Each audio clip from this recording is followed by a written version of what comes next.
Hello दोस्तों, आप सभी का अपने इस YouTube चैनल पर स्वागत है। आज अपन जो बात करने वाले हैं प्रतिशत और प्रतिशत के एमसीक्यू को उसमें किस तरह से आते हैं उस पर विशेष चर्चा करने वाले हैं। आइए बोर्ड की तरफ नजर डालते हैं और क्वेश्चन किस टाइप का है। क्वेश्चन कह रहा आम के मूल्यों में 20% की वृद्धि होने से 24 रुपए में 2 आम कम मिलने लगे। क्या हो रहा है? कम मिलने लगे। आमों का प्रति दर्जन वर्तमान भाव क्या है? अब समझो और समझना ये है कि समझना क्या है और क्या नहीं है कि इसमें कह रहा है कि आमों के मूल्य में 20% अपन मान लो मूल्य था ये था और इधर वर्तमान की बात करें वर्तमान। अब सिचुएशन को ये समझना, पहले अपने 100 रुपए थे लेकिन ये कह रहा 25 रुपए की क्या होती है 20% की वृद्धि होती है यानी 120 हो जाता है।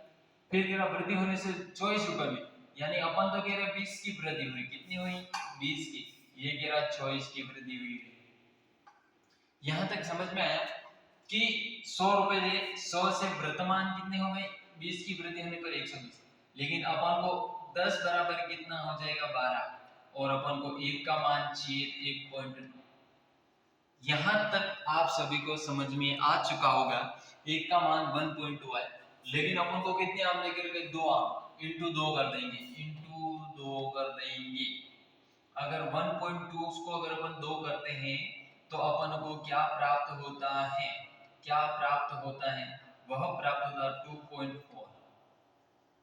यहां तक आप सभी को समझ में आ चुका होगा। फिर कह रहा है कि प्रति दर्जन, एक दर्जन में कितना होता है तो नोट में लगाना और नोट में लिखना एक दर्जन, एक दर्जन होता है और उस एक दर्जन बराबर 12 होता है। कितना होता है 12, इसीलिए अपन इसको क्या करेंगे 12 से गुणा कर देंगे।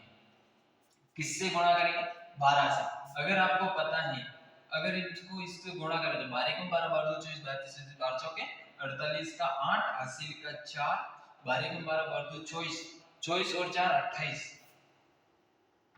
यहां तक आपको समझ, लेकिन अपने एक क्या है दशमलव, दशमलव एक संख्या के बाद है, इसका मतलब दशमलव एक संख्या के बाद अपना आंसर क्या हो जाएगा 28.8, 28.8 यानी अपना आंसर कौन सा हो जाएगा डी ऑप्शन हो जाएगा। D option is the correct answer question according, question के अकॉर्डिंग इसका आंसर अपना डी हो जाएगा। अगला क्वेश्चन देखते हैं और देखते हैं और समझते हैं और समझते हैं और पाते हैं क्वेश्चन क्या कह रहा और क्या नहीं कह रहा। समझो इस क्वेश्चन को। इस क्वेश्चन एक आयत है, आयत की चौड़ाई में 25% की वृद्धि होने पर उसकी लंबाई में कितने प्रतिशत कमी करेगी आयत का क्षेत्र अपरिवर्तित रहे। यानी इसके कहने का तात्पर्य समझो, अपन समझते हैं और समझते हैं और पाते हैं। ये है अपना आयत, ये क्या है अपना एक आयत बना रहे हैं, क्या बना रहे हैं एक आयत बना रहे हैं। और आयत किस तरह से बनता है आप सभी को पता है, ये आयत बन रहा है, क्या बन रहा है आयत बन रहा है। आयत में आपको पता है आयत, और इस यहाँ को इसको बोलते हैं लंबाई, क्या बोलते हैं लंबाई, और इसको क्या बोलते हैं चौड़ाई, क्या बोलते हैं चौड़ाई। समझना, अपन ने माना लंबाई 200 है, कितनी है 200, लेकिन इसकी चौड़ाई अपन ने माना 100 है। समझो इस सिचुएशन को अपन ने माना है, क्या कहे अपन ने माना इस सिचुएशन को, अपन ने इस सिचुएशन को माना क्योंकि लंबाई ज्यादा होती है चौड़ाई कम होगी। अब इसने कहा है कि 25% किसमें वृद्धि कर दी जाए। अब ये दूसरा डायग्राम, और दूसरे डायग्राम में देखो अगर अपन इसमें 25% की क्या करते हैं वृद्धि करते हैं, वृद्धि करते हैं यानी अपन को क्या प्राप्त हो जाता है 125। यहां तक आपको समझ में आ चुका होगा 125 अपन को प्राप्त होता है। उसकी लंबाई में कितने प्रतिशत की कमी कर, यानी इसमें कितने प्रतिशत, यानी पहले समझो इस इसका क्षेत्रफल क्या होता है, इसका ये क्षेत्रफल होता है, और ये क्षेत्रफल की बात करें तो क्षेत्रफल बराबर क्या होता है लंबाई इंटू चौड़ाई, बराबर क्या होता है बराबर क्षेत्रफल, क्या प्राप्त होता है क्षेत्रफल। आपको अगर क्षेत्रफल क्या अभी अभी अपना जो लंबाई है 200 है, 200 इंटू 100 यहां तक आपको, और अपना जो इसका आंसर बनेगा वह 20,000 बनेगा। कितना बनेगा 20,000, कितना बनेगा 20,000, ये आपको ध्यान रखना। यानी कि इसमें परिवर्तित नहीं हो, क्षेत्रफल में।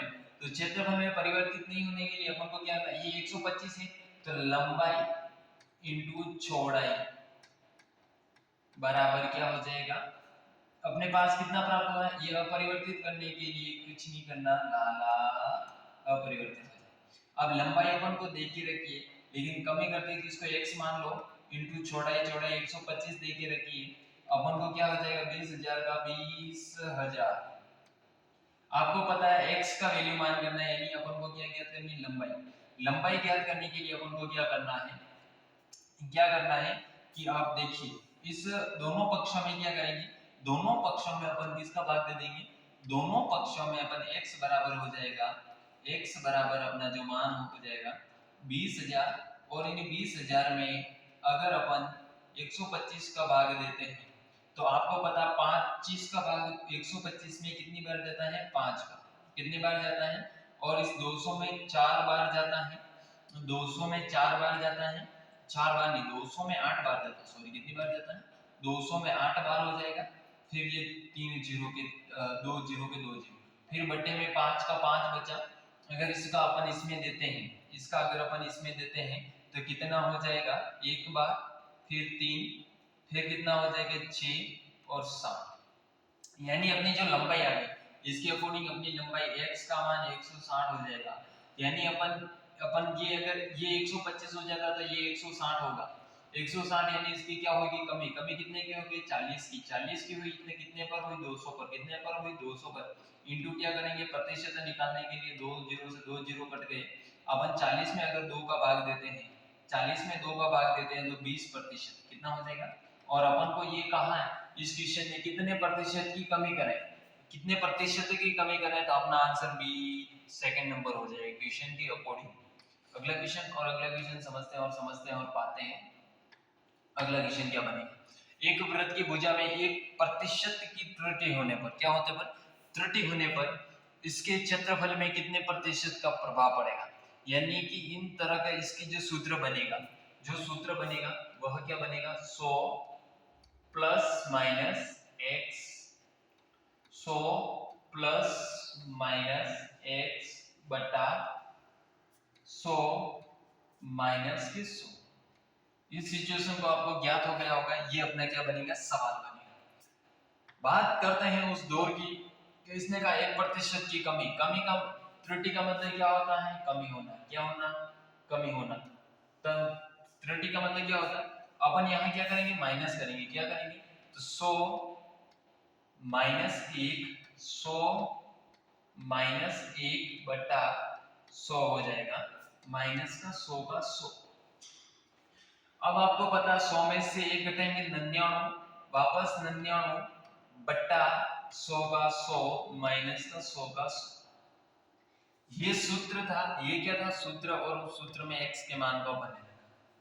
अब आप समझते हैं, अगर अपन इस 99 को 99 से ही गुणा करते हैं, अगर आप 99 को 99 से ही गुणा करते हैं तो क्या मान प्राप्त होते हैं, 9 में 81 का 8, 81 और 8 कितने होते हैं, 89, इंटू का इंटू 1 9 8, 1 का 1 10, 1 कितना हो जाता है 9, 9 और 9 18, 18 का 1 9, ये कितना हो जाता है अपने 9801। कितना हो जाता है 9801, क्या हो जाता है 9801। फिर क्या करना और क्या नहीं करना, इस 9801 में अगर अपन किसका 100 का भाग दे देते हैं, किसका भाग, फिर माइनस का 100, इसमें अगर अपन 9801 और इन 9801 में अगर अपन 100 का भाग देते हैं, माइनस 100 करेंगे, क्या हो जाएगा, यहां तक अपना क्या हो जाएगा, माइनस हो जाएगा।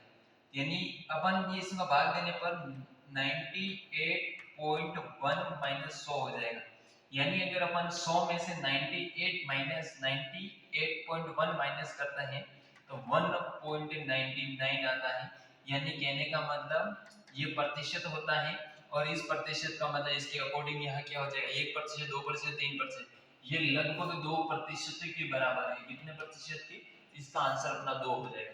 एग्जैक्ट आंसर ये है अगर पूछे, और लग उसके समान ये है। अगला क्वेश्चन और अगला क्वेश्चन देखते हैं और समझते हैं। ये क्वेश्चन भी बहुत प्यारा है, बहुत प्यारा नहीं, बहुत ही प्यारा है। ये कह रहा है कि 50 ग्राम सोने व चांदी के मिश्रण में 80% सोना है। क्या है? 50 ग्राम क्या है? सोना है। 50 ग्राम सोना और चांदी दोनों है। सोना और चांदी दोनों है। सोना है एक तरफ, सोना, और एक तरफ क्या है? चांदी है। क्या है? चांदी। इसमें कह दिया जरा मिश्रण में 80% क्या है? 80% क्या है? 80% और 80% तो सोना है। 80% का मतलब 40 ग्राम तो ये हो गया, और 20% चांदी है, यानी 10 ग्राम ये हो गया। क्या हो गया? ग्राम ये हो गया। अब इसकी बात समझो, और मिश्रण में कितने ग्राम सोना और मिला दिया जाए कि नया मिश्रण में 95% सोना हो जाए। यानी अपन को 95% क्या करना है? सोना करना है, और इसको 5% करना है। अगर 5% बराबर 10 ग्राम है, 5% बराबर 10 ग्राम है प्रतिशत, 1% बराबर 2 ग्राम हो जाएगा। अपना मान 100% होता है, 1% इंटू 2 हो जाएगा, 100 हो जाएगा, 200 हो जाएगा। कितना हो जाएगा? 200। ये अपना मान। अब पूछा है कि मिश्रण में कितने प्रतिशत सोना मिला जाए। अगर ये 50 उसमें से माइनस कर देते हैं, ये 50 उसमें से माइनस कर देते हैं, तो अपना 150 मान आ जाता है। इस क्वेश्चन का 150 और अपना एक ऑप्शन सही। आज की क्लास मैथ की यहीं तक। अपन ये क्लास आपको बहुत बढ़िया लगी होगी। ये क्वेश्चन प्रैक्टिस के लिए धन्यवाद सो मच।